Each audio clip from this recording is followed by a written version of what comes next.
મિત્રો આપણે આજે પતંગના કાંગેતરા કેવી રીતના બાંધવા એની સાચી રીત તમને જણાવશું. તો આપણે પતંગ લઈ લીધી. કેવી રીતના કાંગેતરા બાંધવા જેથી ખેંચમાં હારી હાલે અને એક જ જગ્યાએ સ્થિર રહે ને એ પતંગ. થોડોક દોરો જોશે. ગમે ત્યારે કાંગેતરા બાંધો તો આપણે કોઈ પણ નોર્મલ દોરો લેવાનો, ફિરકીમાં દોરો નહીં લેવાનો ક્યાંકથી ખૂંચે. હંમેશા કાંગેતરા બાંધતી વખતે હંમેશા લાંબો દોરો રાખવાનો.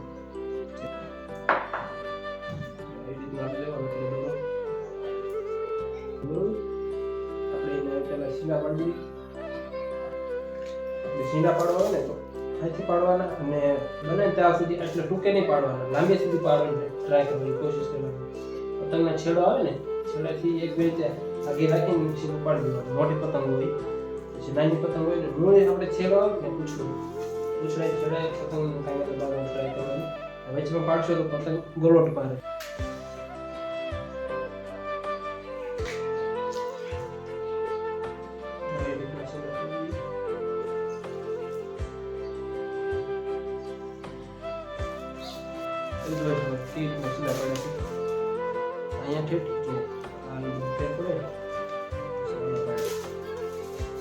મિત્રો આ પતંગના કાંગેતરા બાંધવાની સાચી રીત છે.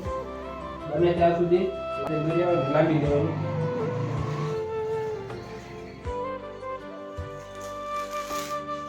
દોરી નાખી દીધી ને બરોબર. દોરી નાખી પછી મિત્રો એની અંદર છેડાની અંદર નાખી દીધું. આ જે છેડા આવે ને છેડાની અંદર દોરી નાખી દીધી. એ બિલકુલ ખોટી રીત છે, કારણ કે એનેથી લાંબા ટૂંકી રહ્યા ટ્રાય કરે એવી રીતે કરે માણસ. ગમે એવી રીતના નાખે. આ છે ને એની અંદર નાખી. આપણે એ કરવાનું નથી, એ ખોટી રીત છે, કારણ કે એનેથી લાંબા ટૂંકી થયા રાખે કાંઈ એટલે હંમેશા ગાંઠ મારી દેવી. બીજા છેડા બાંધી દેવાના આપણે આવી રીતના બાંધી અને ટાઈટ કરવાની. જેટલી બને ને ત્યાં સુધી જે આપણે કમાઈને આવે ને કમાઈને ટાઈટ કરવાની કોશિશ કરવાની. હલવાના કારણે શું થાય ખબર? જાદો ટાઈમ આપણે પતંગ જો રહી ગયો હોય ને તો તૂટી જવાની ચિંતા આપણને. પછી પતંગને ઉતારવી પડે કે આ પતંગ ડૂબી જાય.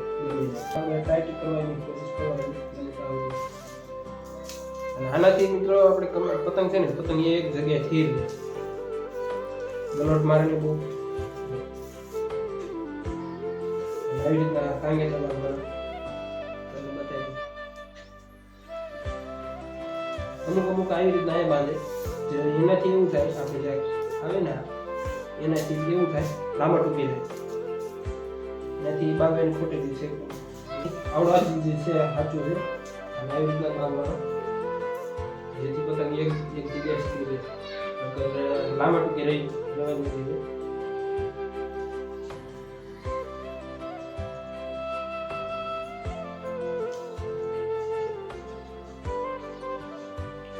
હંમેશા આપણે જે ઉપલી દોરી આવે ને મિત્રો એટલે લાંબી જ રાખવાની. જો કારણ કે આપણે એક ગાંઠમાં દીધું ને એક જ ગાંઠમાં આપણે જરૂર છે, બીજી કઈ જરૂર નથી. જોઈ શકો કેવી રીતે વસ્તુમાં થઈ જાય. હવે આપણે ફ્લાઇંગ ટેસ્ટ કરી ઉડાડી જોઈએ કેવી રીતે છે. ચાલો મિત્રો આ છે કે આપણે કાંગેતરા બાંધવાની સાચી રીત.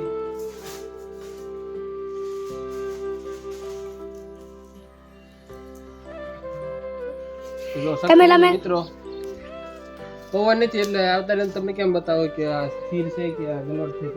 કાંગેતરા આપણે ખરાબ આવી તમે જોઈ શકો છો. ખેંચી એક નંબર છે. ખેંચી બતાવો, પતંગ બતાવો ભાઈ.